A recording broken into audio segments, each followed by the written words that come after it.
नमस्ते, मेरा नाम कविश और आप देख रहे हैं 90.0 FM झुंझुनू का डिजिटल प्लेटफॉर्म। कार्यक्रम का नाम है एक कदम बदलाव की ओर और आज बातचीत करेंगे हम हमारे चुनाव से संबंधित। देखिए, चुनाव जो है वो राजस्थान में बेहद ही नजदीक है। कुछ ऐसी जानकारियां हैं जो जनहित में आप लोगों को जानना जरूरी है और आज उन्हीं बातों के बारे में हम बहुत सी चर्चाएं करने वाले हैं। हमारे साथ में जवाहर चौधरी जी हैं जो कि CEO हैं जिला परिषद झुंझुनू और साथ ही OIC स्वीप सेल झुंझुनू से मुख्य कार्यकारी अधिकारी जिला परिषद झुंझुनू। सर, बहुत बहुत स्वागत है आपका हमारे इस खास कार्यक्रम में। सबसे पहले धन्यवाद सर। जैसा कि हम वोटिंग को लेकर बातचीत कर रहे हैं, जनता को जानकारी हम देना चाह रहे हैं, सबसे पहले सर बात करेंगे न्यू वोटर्स के बारे में। इस बार जो है वो थोड़ा सा आप हमें बताइए और साथ ही जो नए वोटर्स इस बार पहली बार वोट करेंगे वो भी आपको देख रहे होंगे, तो उनको आप क्या संदेश देना चाहेंगे? जैसा हम सब जानते हैं, जनसंख्या के हिसाब से भारत एक युवा देश है और उसी लिहाज से इलेक्शन कमीशन ऑफ इंडिया का भी पूरा जोर रहा है कि जिसकी भी आयु अभी 1 अक्टूबर 2023 को 18 वर्ष होने वाली है, वो कोई भी अपना नाम मतदाता सूची में जुड़वाने से वंचित नहीं रहे। इसके लिए तमाम तरह के प्रयास हमारे द्वारा किए गए हैं। और जिला स्तर की बात करें तो यहाँ एक स्वीप सेल होता है अलग से और जो हमारी देखरेख में काम करता है, जिसमें पूरे ज़िले में अधिकाधिक और डेली बेसिस के ऊपर गतिविधियां संचालित की जाती है और उन सभी का मजमून यही रहता है कि निर्वाचक नामावली के अंदर अपना नाम कैसे जुड़वाया जाएगा, क्या प्रक्रिया होगी, BLO कहाँ बैठेंगे, कौन सी तिथियां हैं, ये तमाम प्रक्रिया से उनको अवगत करा करके और कौन कौन से डॉक्यूमेंट्स की ज़रूरत होगी, क्या तरीका होगा। आप ऑनलाइन VHA हेल्पलाइन ऐप है उसके ज़रिए भी करा सकते हैं, BLO के माध्यम से फिजिकल फॉर्म भर के भी करा सकते हैं। ये सारी जानकारियाँ दी गई और इस दौरान आप जानते हैं कि अभी 4 अक्टूबर को फाइनल पब्लिकेशन हुआ है, तो निश्चित रूप से नए वोटर्स इसके काफ़ी बड़ी संख्या में जुड़े हैं और हमें उम्मीद है कि यूथ कोई पीछे नहीं रहा है और जो कि मतदाता बनने के लिए पात्र था।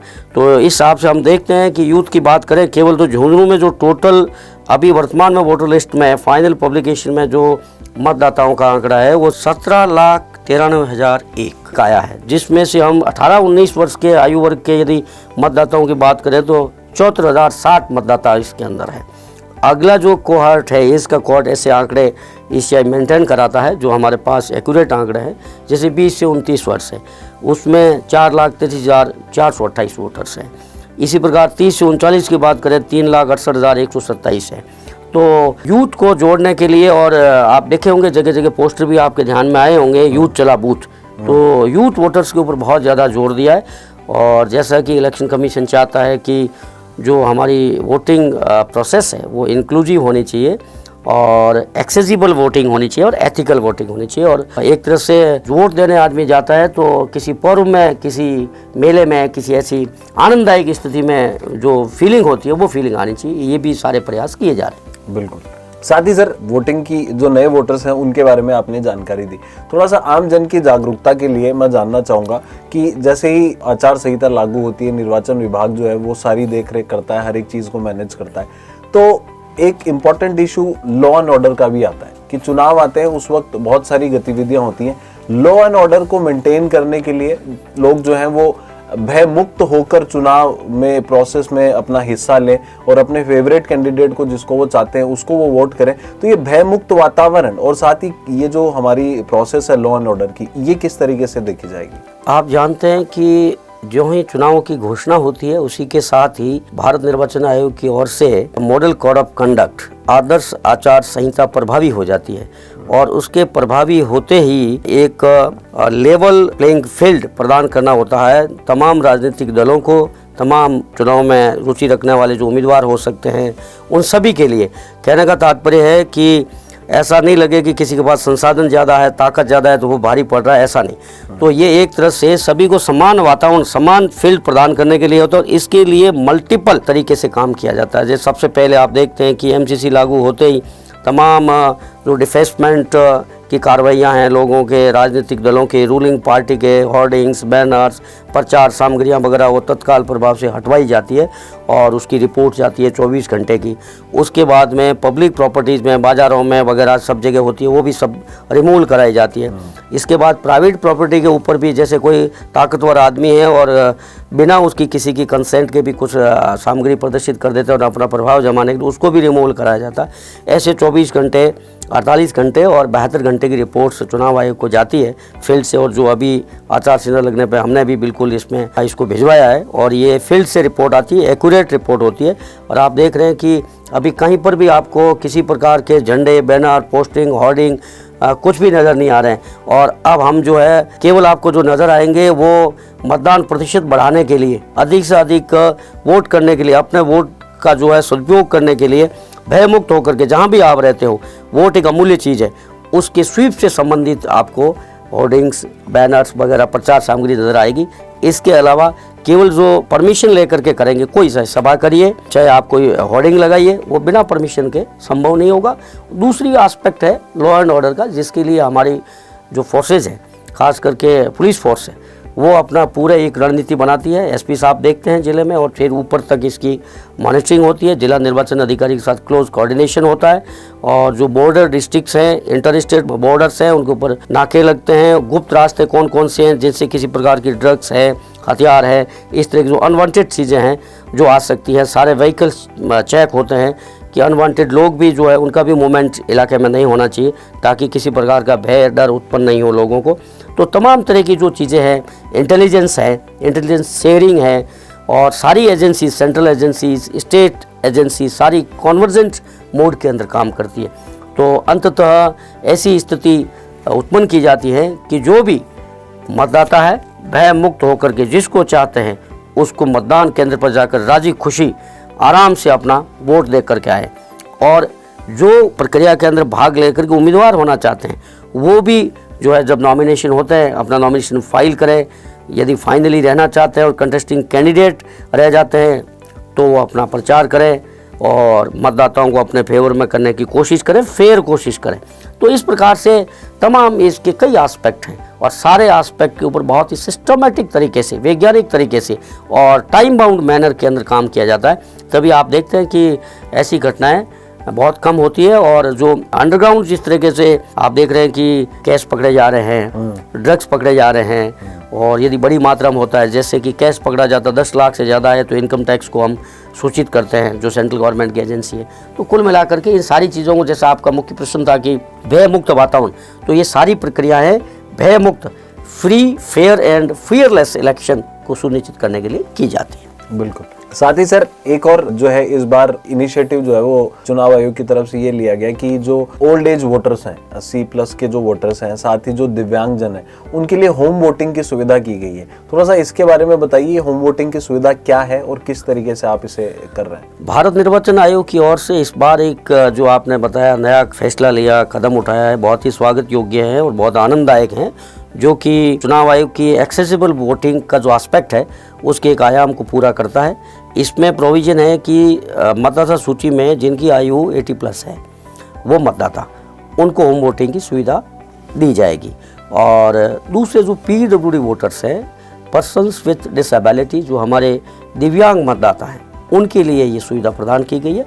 ये ऐच्छिक है, ये अनिवार्य नहीं है कि हर एक को घर पे जा कर के वोट दिया जाएगा। इसके लिए ये एक सुविधा है, उनको BLO के माध्यम से फॉर्म दिया जाएगा 12D, वो फॉर्म भरेंगे और उनको पूरी तरह से अवगत कराया है कि अच्छा तो ये है कि यदि आप मतदान केंद्र पे आ सकते हैं, आयु चाहे आपकी 80 से ज़्यादा है, आ सकते हैं तो आप आकर के करें। लेकिन आप आ नहीं पा रहे हैं, आपको असुविधा है, तो आपके लिए अलग से पोलिंग पार्टी होगी और आपके घर जा कर के उसी प्रकार मतदान करवाया जाएगा जिस प्रकार पोलिंग स्टेशन पे करवाया जाता है। यही बात PWD वोटर्स के साथ है कि यदि आप मतदान केंद्र पे आकर के मतदान नहीं कर पा रहे हैं, ऐसी स्थिति है, तो आप फॉर्म भरें, अपना ऑप्शन दें और आपको घर आकर के वोट करवाया जाएगा। अन्यथा यदि आप आ सकते हैं तो आपके लिए पोलिंग स्टेशन के ऊपर व्हील चेयर्स की भी व्यवस्था होगी और तमाम तरह की जो सुविधाएँ आपके लिए अपेक्षित हैं वो भारत निर्वाचन आयोग के जो निर्देश है उनकी पूर्ण पालना में वो उपलब्ध करवाई जाएगी। तो ये एक ऐसी फैसिलिटी है, एक ऐसा विंडो है जो पहली बार किया गया है, बहुत ही अच्छा है। और ख़ास करके उन मतदाताओं के लिए जो कि वास्तव में मतदान केंद्र पर आ नहीं पाते हैं आयु के कारण या अपने डिसेबिलिटी के कारण, उनके लिए एक सुंदर अवसर है। बिल्कुल।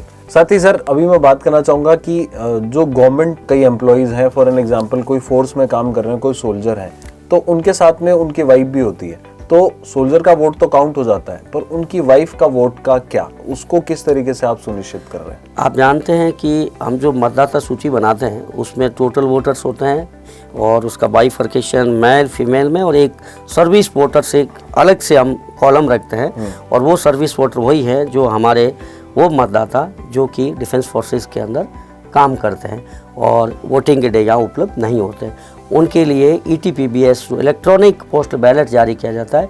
जो ही यहाँ कंटेस्टिंग कैंडिडेट्स फाइनल हो जाते हैं, बैलेट फाइनल हो जाता है, तो ETPBS के जरिए उनके यूनिट कमांडर को ये इलेक्ट्रॉनिक तरीके से भेज दिया जाता है और वहाँ से उनको अपनी सारी फॉर्मेलिटीज़ पूरी करके और मतगणना की दिनांक से पहले तक या मतगणना शुरू होने के जस्ट पहले तक वो हमारे पास में आ जाना चाहिए ताकि हम उनके वोट को मतगणना में शामिल कर पाएँ। ये फैसिलिटी फौजी भाइयों के साथ उनके स्पाउस को लागू है। स्पाउस मतलब यदि कोई सैनिक हैं और उनकी धर्मपत्नी है तो उनको ये अलाउ है वोट। हाँ, ये ठीक है कि उनके बच्चे हैं तो बच्चों को वहाँ के, चूँकि वो सामान्य तौर पर बच्चे कहीं पढ़ते हैं, कोई काम करते हैं, तो सामान्य तौर पर जहाँ का निवासी होता है वहाँ वो मतदाता सूची में अपना नाम जुड़वा सकता है। तो इस प्रकार से हम यदि झुंझुनू की बात करें तो झुंझुनू तो वैसे ही सैनिकों के ज़िले के रूप में पूरे भारतवर्ष में विख्यात है और हमारे यहाँ टोटल 28,182 सर्विस वोटर्स हैं। इनमें से अभी आप बात कर रहे थे कि उनकी धर्मपत्नी यदि साथ रहती है या तो मेरे पास जो आंकड़ा है 567 फीमेल भी हमारे सर्विस वोटर्स में, जिनमें से कुछ ऐसी है जो स्वतंत्र रूप से है, जो सैनिक खुद एज ए वीमेन सर्विस में है, और कुछ वो है जो कि स्पाउस के तौर पे सर्विस वोटर्स में है। बिल्कुल। और सर अभी जो एक बात ये भी है कि कुछ महिलाएं ऐसी हैं जो विवाह के बाद में जो है वो या तो सेपरेट हो जाती हैं या अपनी फैमिली के साथ ही वापस रहने लग जाती हैं, तो उनका वोट कैसे सुनिश्चित किया जाएगा, क्योंकि उनका नाम तो जो है वो पहले कट चुका है वहाँ से। देखिए, ऐसा है कि हमारे यहाँ जो सामाजिक परंपरा है कि विवाह के बाद में जो बच्ची है वो ससुराल चली जाती है तो निश्चित रूप से ससुराल के का जहाँ वोट है वो वहाँ निवास करती है और वहीं उसका वोट जोड़ा जाता है। लेकिन आपने बताया कि किसी कारण से उसका पीयर से नाम कट गया और बाद में वो वापस पीयर में ही आकर के रहने लगी और ससुराल में वहाँ नहीं रहती है, तो यदि वो पीयर में रहती है, अन्य कहीं भी जगह रहती है, तो जहाँ रहती है वहाँ पर उसको अपना नाम जुड़वाने का अधिकार है। और ये जो नाम जोड़ने की जो प्रक्रिया अभी भी है, अभी भी कंटिन्यूस अपडेशन जिसको बोलते हैं, 4 तारीख को हमारा फाइनल पब्लिकेशन होगा वोटर लिस्ट का, लेकिन जो निरंतर अद्यतन की प्रक्रिया है जिसमें किसी कारण से कोई वंचित रह गया तो अभी भी नाम वो जुड़वा सकते हैं।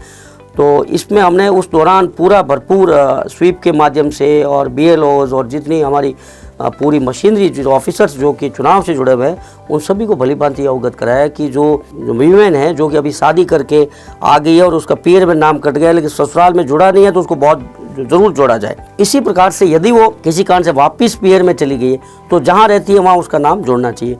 मूल तो बात यही है कि कोई भी नागरिक जिसकी आयु 18 वर्ष है और सामान्य तौर पर वहाँ का निवासी है तो वहाँ की मतदाता सूची में अपना नाम जुड़वाने का हकदार है। ये बात सभी को बहुत अच्छी तरह से बताएगी और मुझे उम्मीद है कि ऐसा शायद ही कोई वंचित है, और यदि वंचित है तो आपके इस प्लेटफॉर्म के माध्यम से मैं अपील करना चाहूँगा, निवेदन करना चाहूँगा कि अभी भी निरंतर अद्यतन कंटिन्यूअस अपडेशन की प्रक्रिया के तहत आपका नाम जुड़ सकता है। कोई वंचित है तो ध्यान रखें, आज ही जुड़वाएं, ऑनलाइन भी जुड़वा सकते हैं और अपने जो BLO है आपकी भाग संख्या के उनसे संपर्क करके भी आप जुड़वा सकते हैं। और सर जाते जाते आप जो हैं वो अब चुनावी पर्व जो है वो अब से कुछ दिनों में शुरू हो जाएगा, तो आप जो है वो सभी वोटर्स को, जनता को क्या संदेश देना चाहेंगे? बस झुंझुनू, चूँकि हम अभी झुंझुनू में वोटिंग प्रक्रिया से जुड़े हुए हैं और स्वीप भी मैं देखता हूँ, तो मेरी तो अपील यही रहेगी कि झुंझुनू में जो वोटर टर्नआउट है वो पिछली बार स्टेट वोटर टर्नआउट 74% था और यहाँ हमारा एवरेज था वो 72 था, 2% कम था। और हमने प्रयास भी खूब किया और बिल्कुल अपील करूँगा कि झुंझुनू का नाम हर फील्ड के अंदर देश और दुनिया में विख्यात है, तो इस वोटिंग परसेंटेज के अंदर भी अपनी जागरूकता का परिचय दें और 100% मतदान करें। किसी का भी मत आप कहीं भी हो, सभी को पता है कि आने वाले 25 नवंबर को राजस्थान के अंदर मतदान का दिवस है। आप बाहर रहते हैं लेकिन आपका नाम ये झुंझुनू में है तो आप अपने नाम जहां मतदाता सूची में वहां करके वोटिंग करें। कार्यक्रम एक कदम बदलाव की ओर में आज हमने जो है वो चुनाव से संबंधित बातचीत की, चर्चाएं की और आपको इस चर्चा से बहुत सी चीजें जो है वो पता चली होंगी। कार्यक्रम में एक बार फिर से हम आप लोगों से मुलाकात करेंगे एक नई जानकारी के साथ। तब तक के लिए नमस्कार। झुंझुनू शहर का अपना radio station FM Jhunjhunu 90.0 FM, हर तरंग आपके संग।